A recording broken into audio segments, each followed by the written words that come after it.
बोलिए भारत माता की, भारत माता की, भारत माता की। आज के इस अखिल भारतीय राष्ट्रीय शैक्षिक महासंघ के नवे राष्ट्रीय अधिवेशन में मंच पर विराजमान कैबिनेट में मेरे साथी उप मुख्यमंत्री, उच्च शिक्षा मंत्री डॉक्टर प्रेमचंद बैरवा जी, कैबिनेट में मेरे दूसरे साथी शिक्षा मंत्री भाई मदन दिलावर जी, राष्ट्रीय अध्यक्ष अखिल भारतीय राष्ट्रीय शैक्षिक महासंघ श्री नारायण लाल गुप्ता जी, राष्ट्रीय महामंत्री प्रोफेसर गीता भट्ट जी, राष्ट्रीय संगठन मंत्री श्री महेंद्र कपूर जी, श्री अखिल भारतीय बौद्धिक शिक्षक प्रमुख सुनील भाई मेहता जी, प्रदेश अध्यक्ष राष्ट्रीय शिक्षक संघ राष्ट्रीय रमेश चंद पुष्करणा जी, प्रदेश अध्यक्ष श्री मनोज जी बहराल साहब, इस कार्यक्रम में उपस्थित हमारे राष्ट्रीय स्वयंसेवक संघ के क्षेत्रीय प्रचारक सम्मानीय निम्मा राम जी भाई साहब, सम्मानीय हनुमान सिंह जी भाई साहब, सभी इस कार्यक्रम में हमारे कुलगुरु, राष्ट्रीय शैक्षिक संघ महासंघ के सभी पदाधिकारीगण और इस कार्यक्रम में विभिन्न राज्यों से पधारे सभी भाई और बहनों, सबसे पहले तो मैं आप सभी का इस राजस्थान की धरती पर आप सभी का स्वागत करता हूं, अभिनंदन करता हूं, आप सभी को मैं प्रणाम करता हूं। मैं सौभाग्यशाली हूं कि आप सभी के एक साथ दर्शन करने का लाभ मुझे मिला है। आप जो आत्मनिर्भर भारत और समाज को सशक्त करने के लिए विभिन्न प्रदेशों से आप यहां पधारे हैं, मुझे ये भी पता है कि महीने में जितने भी रविवार और शनिवार आपको मिलते हैं वो आपके सभी आपके प्रवास में जाते हैं। मुझे ये भी पता है कि जितनी भी छुट्टियां आपकी होती हैं, आपका 2 महीने 3 महीने पहले 4 महीने पहले आपके कार्यक्रम बन जाते हैं। आपको मुझे यह भी पता है कि परिवार के कार्यक्रमों में आप कितनी सहभागिता निभा पाते हैं, लेकिन इतना है कि इस राष्ट्र के लिए आने वाले समय के लिए अखिल भारतीय राष्ट्रीय शैक्षिक महासंघ जो कार्य कर रहा है उस कार्य का परिणाम भी आज समाज के अंदर दिखने लगा है। इसके लिए मैं आपको बहुत बहुत शुभकामनाएं और बधाई देता हूं। आज देश भर से हजारों शिक्षक कार्यकर्ता एकत्रित हुए हैं, तो यह केवल एक सम्मेलन नहीं बल्कि राष्ट्र निर्माण के संकल्प का महायज्ञ है। यह मंच वो है जहां राष्ट्र के हित में, शिक्षा और शिक्षा के हित में, शिक्षक और शिक्षक के हित में समाज का त्रिसूत्रीय वाक्य जो है उसको साकार करने के लिए हम निकले हैं। मित्रों, मैं ये भी कहना चाहता हूं, क्योंकि इस देश के अंदर जो आपदाएं झेली हैं, क्यों इस देश में कभी हूण आए, कभी कुषाण आए, कभी इस्लाम आया तो अंग्रेज आए, उन्होंने जिस तरह से हमारी पीढ़ियों को, आप सभी महसूस करते होंगे कि उन्होंने कितनी लड़ाइयां लड़ी हैं, उनके अंदर कितना मनोबल उनके अंदर होगा, जिन्होंने सभी को परास्त करते हुए इस राष्ट्र की नीति को रखने का काम किया। हमें यह भी सोचना होगा। मैं आपको यह भी बताना चाहता हूं कि आज आवश्यकता है आज आवश्यकता इस बात की है कि राष्ट्र की संस्कृति, राष्ट्र का विचार, उसको आगे हमें कैसे बढ़ाना है। क्योंकि जब देश की आजादी की लड़ाई लड़ी जा रही थी तो देश के अंदर जितने आजादी की लड़ाई लड़ रहे थे उससे कई गुने ज्यादा तमाशा देखने वाले थे। और वो तमाशा देखने वाले ऐसे नहीं थे क्योंकि उनको भान नहीं था, उनको ज्ञान नहीं था कि हमें करना क्या है। आज की मैं यही कहना चाहता हूं, क्योंकि कई लोग सिर्फ खाना पूर्ति के लिए, अपने काम के लिए काम करते हैं। आज हम, क्योंकि हमारे राष्ट्रीय स्वयंसेवक संघ के 100 वर्ष गौरवशाली पूर्ण हुए हैं, मैं आपसे इतना ही कहूंगा, इन 100 वर्षों में हमारे पूर्वजों ने कितनी मेहनत की है। आज हम देख सकते हैं कि कितनी पीढ़ियां इसके लिए खपी हैं। और आज आप ये भी देख रहे हैं कि 100 वर्षों में जहां जिस क्षेत्र में आवश्यकता थी, सेने उन संगठनों का निर्माण करते हुए, राष्ट्र का निर्माण करने के लिए जहां आवश्यकता थी, उस आवश्यकता के संगठन बनाते हुए राष्ट्र के अंदर काम हो रहा है। सन 1925 में विजयादशमी के पर्व पर परम पूज्य डॉक्टर केशव बलराम हेडगेवार जी ने नागपुर के संघ की स्थापना की थी। उसके मन में एक संकल्प था, वो संकल्प था भारत को पुनः विश्वगुरु बनाना, समाज को संगठित करना और राष्ट्रीय चरित्र का निर्माण करना। अब आपसे मैं इतना निवेदन करना चाहता हूं कि इस काम को कौन करेगा। और मैं एक बात और कहना चाहता हूं, यह हमारा जो संगठन है यह बहुत धुरी है। यह बहुत धुरी है क्योंकि समाज में इस संगठन के लोगों के बारे में जो धारणा है वो सकारात्मक है। आप अपने मुख से कोई भी बात कहते हैं, समाज उसको मान्यता देता है। समाज के अंदर आपकी स्वीकार्यता है और उस स्वीकार्यता के कारण समाज में आपका प्रभाव है। और प्रभाव इस तरह का है कि एक तरफ वो प्राइमरी शिक्षा से, मिडिल शिक्षा से, सेकेंडरी शिक्षा से जब युवा आता है, अब वो युवा जब आपके संस्थान में आता है, उसको आवश्यकता होती है उसको ठीक प्रकार से राष्ट्र के बारे में, समाज के बारे में उसको बताना, उसको दिशा देने का काम करना। इसलिए मैं इस संगठन को बहुत महत्वपूर्ण मानता हूं। अगर राष्ट्र की संस्कृति को और राष्ट्र की नीति को और राष्ट्र की इति को अगर कोई बढ़ाने का काम करेगा तो गुरुदेव, मैं आपसे कहना चाहता हूं, आपके अलावा और कोई नहीं कर सकता।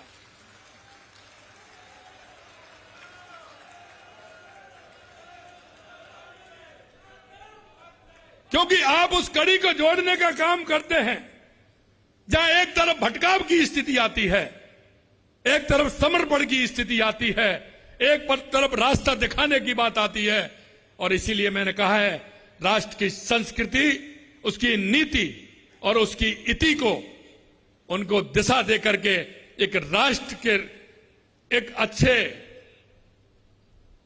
संस्कारवान युवा का खड़ा करने का नेतृत्व आप ये संगठन वाले करते हैं। इसीलिए मैं ये कहना चाहता हूं कि राष्ट्र निर्माण में अगर सबसे ज्यादा किसी का योगदान है तो आपका है।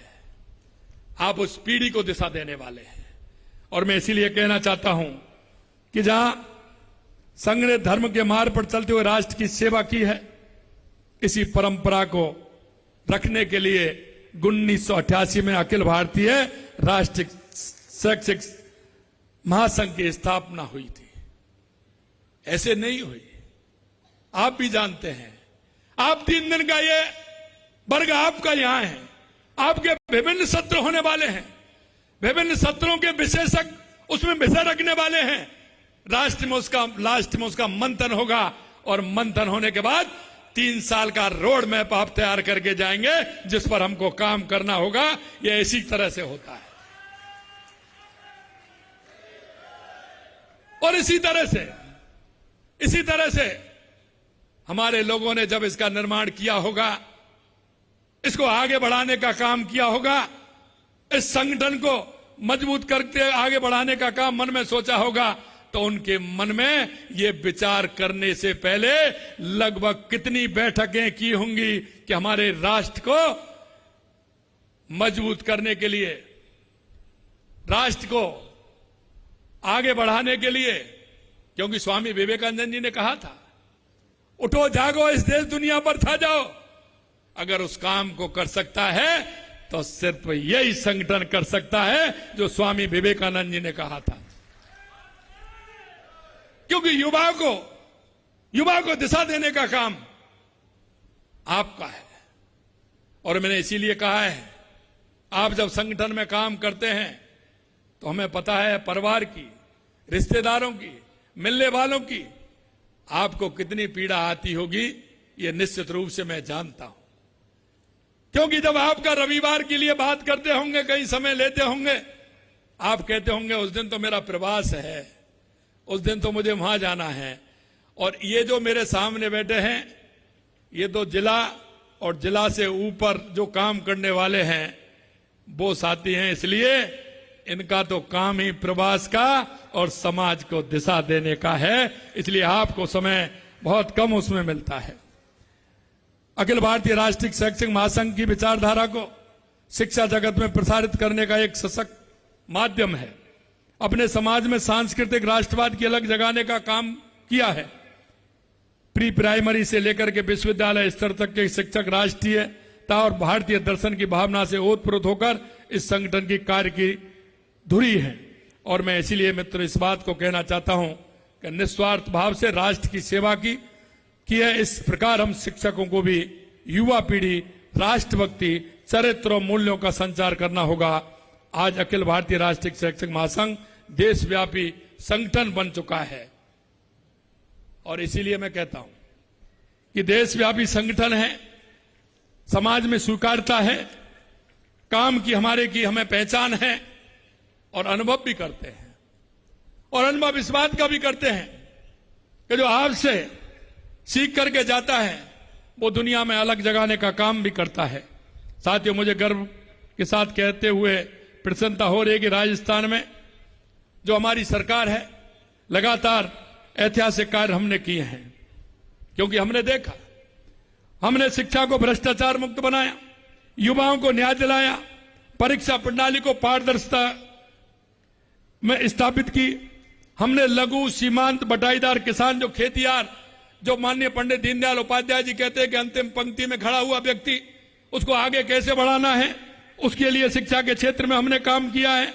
ये अंतिम पायदान पर खड़ा व्यक्ति किस तरह से आगे आ सकता है। सर्वोच्च शक्ति, ज्ञान की सर्वोच्च शक्ति, इसी सिद्धांत को आत्मसात करते हुए हमने महाविद्यालय भी खोले हैं।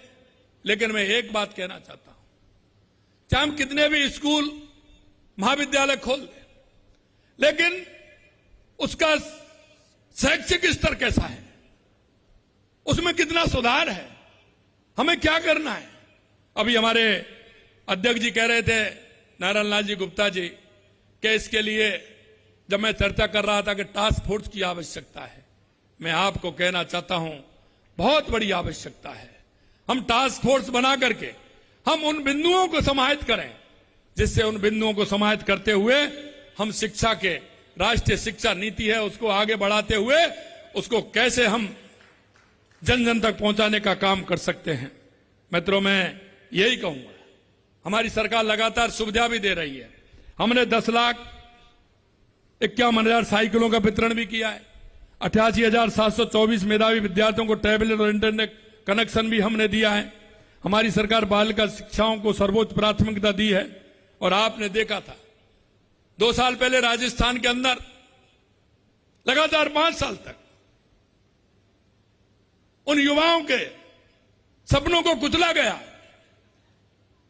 युवा आंसुओं से रोने के लिए मजबूर था। आए दिन पेपर लीक हो जाते थे। लेकिन मैं आपको इतना ही कहना चाहता हूं, आज हमारी सरकार को लगभग 22 महीने हो गए, एक भी पेपर लीक नहीं हुआ, एक भी पेपर लीक नहीं हुआ। हमने जो संकल्प पत्र में कहा था कि 5 साल में हम 4 लाख युवाओं को राजस्थान के अंदर नौकरी देंगे, हमने 91,000 नौकरियां दे दी हैं। 1,56,000 पाइपलाइन के अंदर हैं, जल्दी उनको भी देने वाले हैं। प्राइवेट सेक्टर में हमने कहा था 6 लाख नौकरी देंगे। लगातार हम प्राइवेट सेक्टर में हमारे राजिंग राजस्थान के तहत हम काम कर रहे हैं और उसमें भी हम दे रहे हैं। मैं आपसे इतना और कहूंगा कि 2014 के बाद देश के अंदर आपने परिवर्तन देखा होगा। देश के यशस्वी प्रधानमंत्री नरेंद्र मोदी जी के नेतृत्व में हर क्षेत्र में आपने परिवर्तन देखा है, चाहे वो गरीब कल्याण की योजनाएं हो, चाहे वो विकास की योजनाएं हो, चाहे आतंकवाद नक्सलवाद का खात्मा हो, चाहे दुनिया में बढ़ता हुआ भारत का गौरव हो, ये 2014 के बाद आपने देखा है। और मैं इसलिए कहना चाहता हूं, शिक्षा के क्षेत्र में भी लगातार काम हो रहे हैं। कितने मेडिकल कॉलेज, इंजीनियरिंग कॉलेज, कितना बड़ा काम हो रहा है। मैं आपको यह और बताना चाहता हूं कि जिस तरह से राजस्थान के अंदर लगातार शिक्षा के क्षेत्र में काम हुए हैं, मित्रों, हमारी सरकार ने शिक्षा में न्याय पारदर्शिता स्थापित की है। जैसा मैंने अभी कहा, अपने वंचित वर्गों के लिए शुल्क माफ छात्रवृत्तियों पर विशेष ध्यान दिया है। हमने आचार्य देवो भव, आचार्य को देवता के समान माना गया है। प्रिय शिक्षक साथियों, आप केवल ज्ञान के भाग नहीं बल्कि राष्ट्र के भविष्य के निर्माता हैं। आपके हाथों में देश के करोड़ों युवाओं का भविष्य भी है। अखिल भारतीय राष्ट्रीय शैक्षिक महासंघ जो महान कार्य कर रहा है वो अतुलनीय है। आप भारतीय संस्कृति को शिक्षा के साथ जोड़ने का काम कर रहे हैं। मैं एक बात और आपसे कहना चाहता हूं, क्योंकि हम राष्ट्र के चिंतन, समाज, राष्ट्र और उस पर विचार करते हैं। सरकार हमेशा, आप देखते हैं कि लगातार हमारी केंद्र की सरकार हो या राज्य की सरकार हो, लगातार काम कर रही है। लेकिन मैं इतना कहना चाहता हूं, जो पाश्चात्य संस्कृति का प्रभाव आप देख रहे हैं धीरे धीरे धीरे धीरे खत्म हो रहा है। मैं आपसे इतना निवेदन और करूंगा कि पाश्चात्य संस्कृति के आगोश में देश जिस तरह से आया था, धीरे धीरे आपकी मेहनत उसमें रंग ला रही है। और मैं ये कह सकता हूं कि अब दुनिया के अंदर जो हमारा विचार है, हमारी संस्कृति है, उसका प्रभाव पड़ रहा है। अभी मैं जापान गया था, जर्मनी जाने का मेरे को राजिंग राजस्थान के समय मौका मिला, मैं वहां गया था। मैंने वहां देखा, और जल्दी हम भाषाई विद्यालय यहां खोलने वाले हैं, जो विभिन्न भाषा जो दूसरे देशों में बोली जाती हैं। क्योंकि उन्होंने मेरे से कहा था कि हमें बड़ी संख्या में आपके यहां के युवा चाहिए। हमने उनसे यही कहा कि हम युवा आपको देंगे, लेकिन वो हमारी शर्तों पर देंगे। हमने कहा आप वहीं पेपर कराइए, वहीं उसका परीक्षा परिणाम निकालिए और वहां से ही लेकर के आइए, और वहां से लेकर के आओगे उसका वेतन क्या दोगे, किस तरह की सुविधा उसको देंगे, ये भी निर्धारित करते हुए इसलिए हमने सोचा है कि लैंग्वेज, भाषा को हम यहां विद्यालय खोल करके उनसे टाई अप करके हमारा एमओयू हुआ है, तो हम यहां से सीधे भेजने वाले हैं, जिससे कि वो हमारे राष्ट्र के निर्माण में उनका बहुत बड़ा योगदान भी उनका होगा। मैं अंत में आपसे इतना कहना चाहता हूं कि आप पूरे देश से आए हैं, और पूरे देश से आए हैं। राजस्थान भौगोलिक दृष्टि से देश का सबसे बड़ा प्रदेश है। यहां की अगर आप देखोगे पर्यटन की दृष्टि से, तो राजस्थान पूरे देश में निराला है। यहां के किले, यहां के महल, यहां का डेजर्ट, यहां झीलें भी है। यहां अगर धार्मिक पर्यटन देखोगे तो यहां हर 20 किलोमीटर पर कोई ना कोई बहुत अच्छा धार्मिक पर्यटन है। मैं माननीय अध्यक्ष जी से कहूंगा, नारायण लाल जी से, कि 3 दिन का तो अधिवेशन है, लेकिन 3 दिन और राजस्थान में आराम से घूम करके जाइए, आराम से देख करके जाइए। और यह भी मैं कहना चाहता हूं, किस तरह से जाना चाहते हैं वो व्यवस्था के लिए, वो भी मैं आपको कहना चाहता हूं माननीय हमारे अध्यक्ष जी को कि वो इस व्यवस्था को करें कि हमारे खाटू श्याम जी, सालासर जी, हमारी जीन माता, हमारी तनोट माता, करणी माता, हमारे अगर आप देखोगे तो पुष्कर हमारा ऐतिहासिक तीर्थ स्थल है, हमारे श्रीनाथ जी हैं, हमारे द्वारकाधीश जी हैं, हमारे सामरिया सेठ हैं। क्योंकि हम देखते हैं राजस्थान के अंदर पर्यटन की दृष्टि से भी और धार्मिक पर्यटन की दृष्टि से भी बहुत कुछ देखने को है। यहाँ की हमारी शेखावाटी की हवेलियां हैं, यहाँ का हमारे अभ्यारण्य हैं, चाहे रणथंभौर हो, सरिस्का हो, ताल छापर हो, बर्ड सेंचुरी हो, बहुत कुछ देखने को है। मैं इतना ही कहना चाहूंगा, ये मौका आपको मिला है और राजस्थान के अंदर ये कार्यक्रम हुआ है तो आराम से 2 दिन और दें, 3 दिन दें, राजस्थान में आराम से घूम करके जाएं, ऐसा मेरा आप सभी से आग्रह है। आप सभी यहाँ आए हैं, पुनः आप सभी का मैं स्वागत करता हूं, अभिनंदन करता हूं और निश्चित रूप से इसमें राष्ट्र निर्माण की बहुत बड़ी योजना इस 3 दिन में बनने वाली है और आप राष्ट्र के निर्माण में ये हमारा संगठन बहुत ही दिशा हमारे राष्ट्र को देने वाला है।